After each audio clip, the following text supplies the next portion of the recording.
그런데 명태균 씨가 윤석열 대통령 기자회견 바로 다음 날 검찰에 출석하기로 했습니다. 명 씨의 압수수색 영장을 저희가 확인해 보니 김영선 전 의원과 지방선거 예비 후보자들에게 총 3억 3천만 원을 받은 정치자금법 위반 혐의가 적시돼 있었습니다.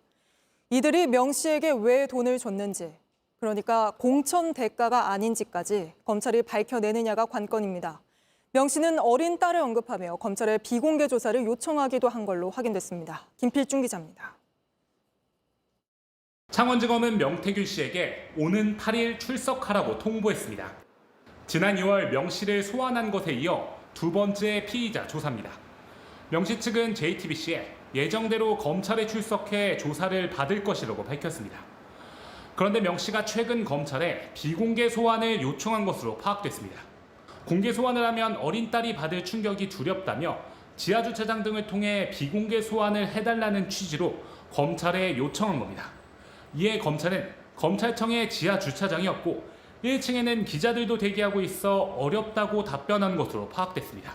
검찰은 명 씨를 상대로 정치자금법 위반 혐의로 조사를 벌일 것으로 보입니다.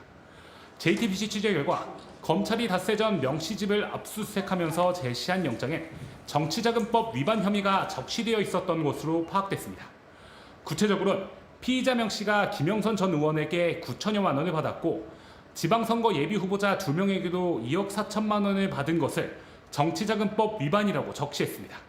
하지만 김건희 여사의 공천 개입 의혹 등에 대한 내용은 영장에 포함되지 않았습니다. 일반적으로 압수수색 영장에는 수사가 정식으로 개시된, 즉 입건된 혐의만 적시합니다. 법조계에선 수사 속도가 느리다는 지적이 나옵니다. 압수수색 영장을 확인한 명 씨 측근은 JTBC에 11개월 동안 수사해서 고작 2개 혐의로만 영장을 구성했다니 오히려 허탈할 지경이라고 밝혔습니다. JTBC 김필준입니다. JTBC 뉴스를 시청해 주셔서 고맙습니다. 저희는 저녁 6시 50분 뉴스룸에서 뵙겠습니다.